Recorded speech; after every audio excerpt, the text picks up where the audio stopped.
कर रहे हैं। मुआशियत को पांव पर खड़ा करना तरजीह है। ऐसा नहीं हो सकता कि हम काम करें और दूसरा कोई आकर मुल्क की तरक्की को रोके और गलत फैसले करके मुल्क की तरक्की को ही रोन डाले। पीटीआई की नाकिस पॉलिसियों ने मुल्क महंगाई में धकेल दिया है। मुल्क की सियासी सूरत हाल पर नवाज शरीफ की जेर सदारत नून लीग के बड़ों की बैठक भी हुई। नवाज शरीफ के बाद वजीर आजम शहबाज शरीफ ने नई हुकूमती मुआशी पॉलिसी पर ब्रीफिंग दी। इजलास में मुल्क की सियासी अमूर और बिजली सारिफिन को रिलीफ देने के हवाले से बातचीत की गई, जबकि पंजाब में नए बल्दियाती निज़ाम के हवाले से ब्रीफिंग भी दी गई। सीनियर सूबाई वजीर मरियम औरंगजेब ने पंजाब में 201 से 500 यूनिट तक बिजली सारिफिन को बिलों में 14 रुपये फी यूनिट रिलीफ देने बारे ब्रीफिंग जारी की।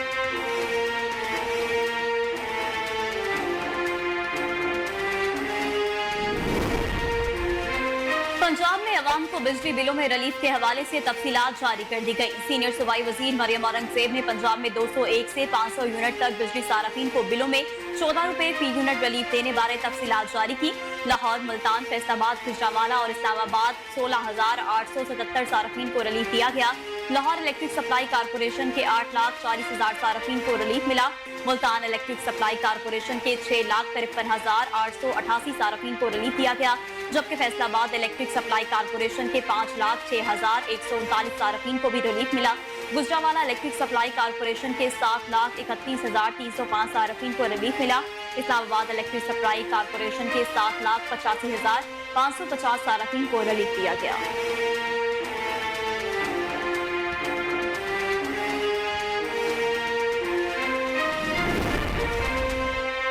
10 साल में सिर्फ 24 IPPs को बिजली पैदा न करने पर 1200 अरब रुपए से जायद की अदायगी की गई, मगर इन IPPs की जानिब से बिजली की पैदावार सिफर रही। 2015 से लेकर 2024 तक पावर प्लांट्स को बिजली न पैदा करने पर भी 1200 अरब रुपए की रकम अदा की गई। ये 24 पावर प्लांट्स गैस, RNG और फर्नेस ऑयल से बिजली पैदा कर रही हैं। इन बिजली घरों में 11 बिजली घर गैस और RLNG पर चल रही हैं, जबकि अब भी फाल नहीं है। प्लांट्स 1994 और 2002 की पावर पॉलिसी के तहत लगाए गए थे। इन 11 बिजली घरों को 488 अरब रुपए से जायद की अदायगी की गई, जबकि बाकी 13 पावर प्लांट जो फर्नेस ऑयल से बिजली पैदा कर रही हैं, इनको 558 अरब रुपए से जायद की अदायगियाँ की गई। फर्नेस ऑयल से बिजली पैदा करने वाले 2 बिजली घरों का पावर परचेजर एग्रीमेंट खत्म हो चुका है और बाकी अब भी फाल है।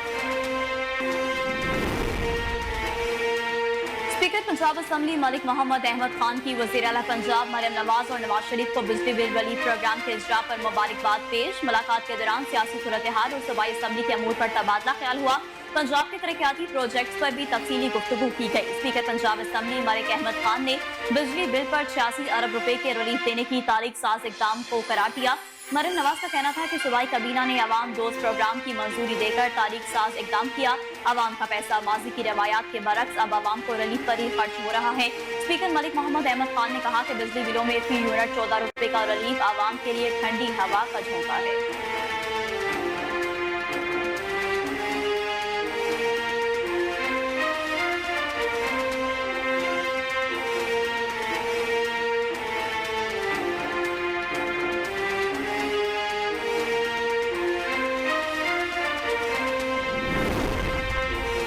तहरीक इंसाफ से बिलवास्ता बातचीत के लिए मुस्लिम लीग नून महमूद खान अचकजई से राब्ते में है। जराये का कहना है कि नून लीग के सीनियर रहनुमा राना साहब को पार्टी क़यादत ने महमूद खान अचकजई से बात करने की जिम्मेदारी दी है। ताहम नून लीग का इसरार है कि PTI के साथ इसके और इसके इत्तेहादी जमातों के मुज़ाकरात बराह रास्त हों। कहा जाता है कि बिलवास्ता बातचीत फजूल मशक होगी।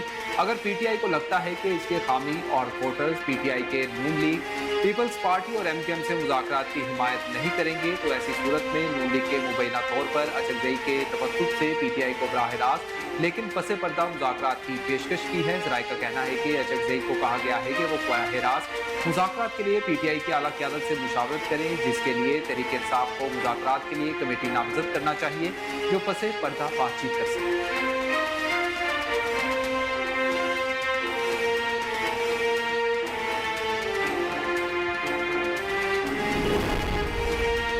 मैं पाकिस्तान तहरीक इंसाफ से मुज़ाकरात के हक में नहीं। वज़ीर दिफा ख्वाजा आसिफ से सहाफ़ी ने सवाल किया कि महमूद अचकजई के जरिए PTI से मुज़ाकरात करने जा रहे हैं। सवाल के जवाब में ख्वाजा आसिफ का कहना था कि मैं ऐसी किसी टीम का हिस्सा नहीं हूँ। सहाफी ने सवाल किया कि आप पीटीआई से मुज़ाकरात के हक में हैं, जिस पर उन्होंने जवाब दिया कि मैं पीटीआई से मुज़ाकरात के हक में नहीं हूँ। गुफ्तगू के दौरान सहाफी ने बानी पीटीआई के मुस्तकबिल के हवाले से सवाल किया, जिस पर ख्वाजा आसिफ ने जवाब दिया कि मैं नजूमी नहीं, कोई पेशगोई नहीं कर सकता।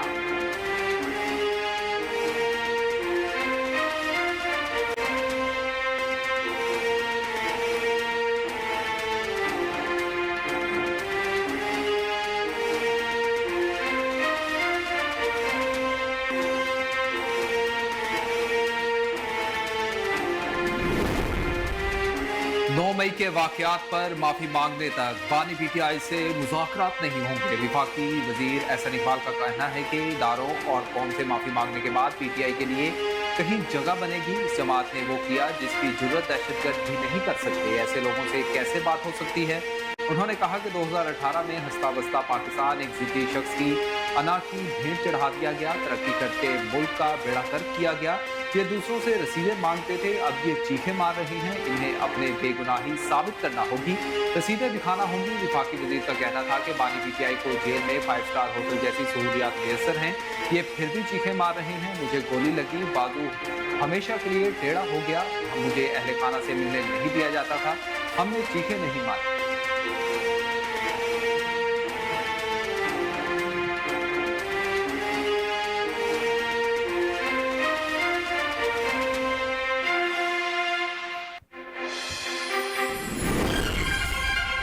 वज़ीर-ए-आज़म शहबाज शरीफ की माजी में इत्तेहादी रहने वाले मौलाना फजलुर रहमान के साथ मुलाकात की अंदरूनी कहानी मंजर आम पर आ गई, जिस दौरान उन्होंने जमीयत उलमा इस्लाम के सरबराह को एक मरतबा फिर साथ चलने की पेशकश की। ज़राए के मुताबिक मौलाना फजलुर रहमान से एक हफ्ते में मुल्क के 2 अहम रहनुमाओं की मुलाकातें हुई।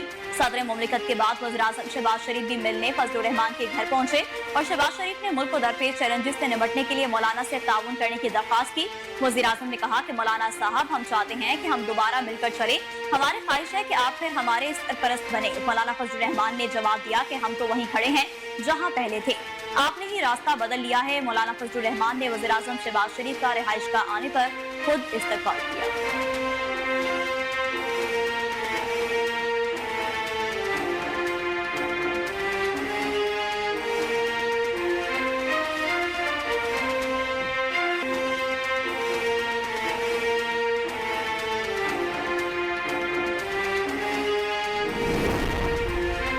तमाम जजेस काबिल एहतराम, किसी का रास्ता नहीं रोक रहे। अता तारड़ का कहना था कि मौलाना फजलुर रहमान के साथ एहतराम का रिश्ता है। मौलाना फजलुर रहमान के साथ हमारा राबता रहता है। मौलाना फजलुर रहमान के साथ एक फितरी इत्तेहाद है। मौलाना के घर जाना कोई अचंभे की बात नहीं। अगर कोई ओपोजिशन बेंचों में बैठा हो तो ताल्लुक खत्म नहीं हो जाता। मौलाना फजलुर रहमान से 2/3 मेजॉरिटी के हवाले से कोई बात नहीं हुई, ना ही नंबर्स गेम के हवाले से कोई डिस्कशन हो रही है। कौमी असम्बली में अदलिया के हवाले से तरमीम की खबरों पर अता तारड़ का कहना था कि हम तमाम जजेस का एहतराम करते हैं। किसी जज के रास्ते रोकने के हवाले से कोई बात नहीं हो रही। जब मुनासिब वक्त होगा नए चीफ जस्टिस का नोटिफिकेशन हो जाएगा। जस्टिस मंसूर अली शाह के चीफ जस्टिस बनने से हमारे कोई खदशा नहीं।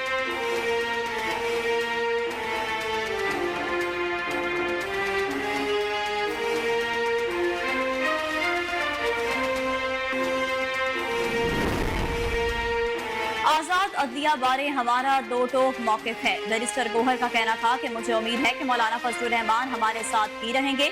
मौलाना के साथ पहले धोखा हो चुका है। हमारे तमाम अरकान असम्बली भी हमारे साथ हैं। उन्होंने कहा कि हुकूमत के पास मौलाना फजलुर रहमान को देने के लिए कुछ नहीं। मौलाना के साथ मीटिंग में सेनेट के हवाले से कोई बातचीत नहीं हुई।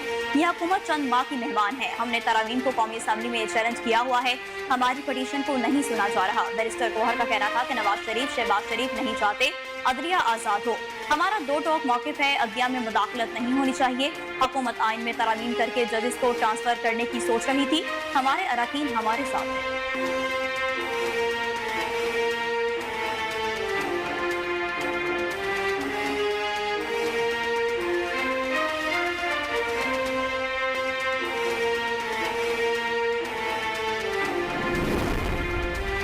वफाकी दारुल हुकूमत इस्लामाबाद में बल्दियाती इंतखाबात एक बार फिर रुक गए। इस्लामाबाद में बल्दियाती इंतखाबात का इनेकाद नामुमकिन हो गया। सदर ममलिकत आसिफ अली जरदारी ने इस्लामाबाद लोकल बॉडी तरमीमी बिल पर दस्तखत कर दिए।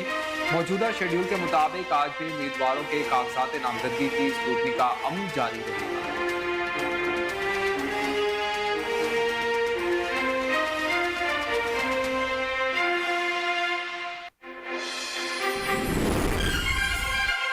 समुद्री तूफान असना कराची से दूर होने लगा। फासला 300 किलोमीटर हो गया। महकमा मौसमियात ने शुमाल मशरकी बहिरा अरब में बनने वाले समुद्री तूफान असना के हवाले से छठा अलर्ट जारी कर दिया। महकमा मौसमियात की जानिब से जारी अलर्ट में बताया गया है कि सिंध के साहिल से शुमाल मशरकी बहिरा अरब पर आने वाला समुद्री तूफान असना गुज़िश्ता 6 घंटों के दौरान मगरिब की तरफ बढ़ा। महकमा मौसमियात का कहना है कि कराची में तूफान के ज़ेर असर वक्फे वक्फे से तेज बारिश का इम्कान है, जबकि बदीन, ठट्टा, सजावल, हैदराबाद, टंडू मोहम्मद खान और दीगर इस्लाम में तेज हवाओं का इम्कान है।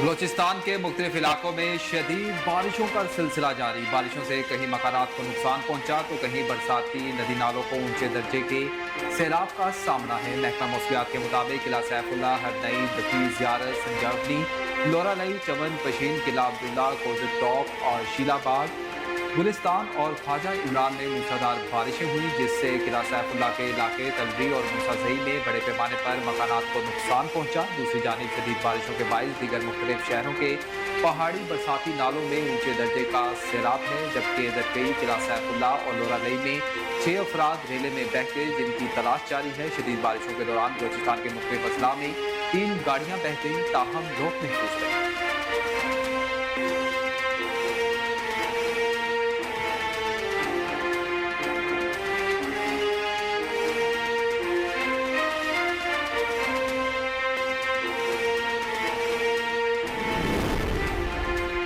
पंजाब काबीना ने तलबा के लिए बाइक्स में मजीद रियायत की मंजूरी दे दी। महकमा ट्रांसपोर्ट पंजाब की इस्तदा पर चार्जेस पर सब्सिडी दे दी गई।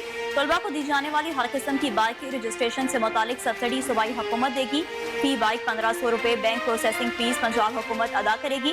बैंक प्रोसेसिंग अदा करने वाले तलबा को पैसे वापस उनके अकाउंट्स में मुंतकिल कर दिए जाएंगे। बाइक की रजिस्ट्रेशन, नंबर प्लेट और कार्ड के अखराजात भी हुकूमत अदा करेगी। तलबा को बाइक्स एक साथ इंश्योरेंस और अपलिफ्ट रकम अदा करना होगी। पंजाब काबीना की मंजूरी के बाद बाइक से मुतालिक नए SOPs नाफिजुल अमल कर दिए गए।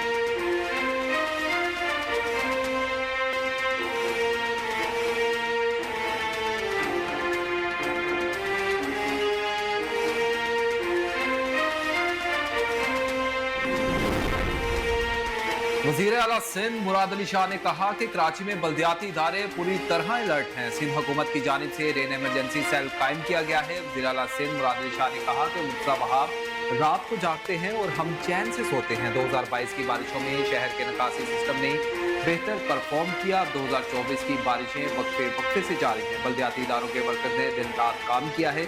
बल्दियाती इदारों की मेहनत के बायस शहर बेहतर सूरत हाल में है। अभी भी अलर्ट रहें और हमारी तैयारी मुकम्मल है। गुज़िश्ता एक हफ्ते से साउथ ईस्टर्न अजला में एवरेज से ज़्यादा बारिशें हुई हैं। काफ़ी अजला और शहर के नशीबी इलाके ज़ेर-ए-आब आ गए हैं। वज़ीर आला सिंध ने कहा कि अवाम के मसाइल हल कर रहे हैं। मैं टंडू मोहम्मद खान में भी सैलाब मुतासिरीन से मिलकर आया।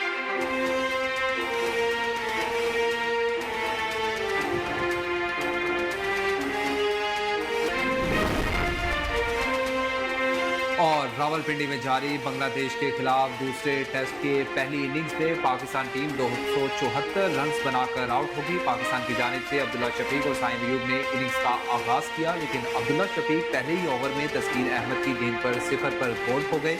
अब्दुल्ला शफीक के आउट होने के बाद साइम अयूब ने कप्तान शान मसूद के साथ मिलकर 107 रन की शराकत कायम की और शान मसूद 57 रन बनाकर मेहदी हसन मिराज की गेंद पर LBW हो गए। साइम अयूब भी 58 रन के इनफरादी स्कोर पर मेहदी हसन मिराज को विकेट दे बैठे। साउथ शकील 18 बनाकर बोल्ड हुए, जबकि बाबर आजम 31 रन बनाकर शकीबुल हसन का शिकार बने। ग्रीन शर्ट्स पहली इनिंग्स में 274 रन बनाकर ऑल आउट हो गई। बांग्लादेश के मेहदी हसन ने 5, तस्कीन ने 3, नाहिद और शकीबुल हसन ने एक विकेट हासिल किया।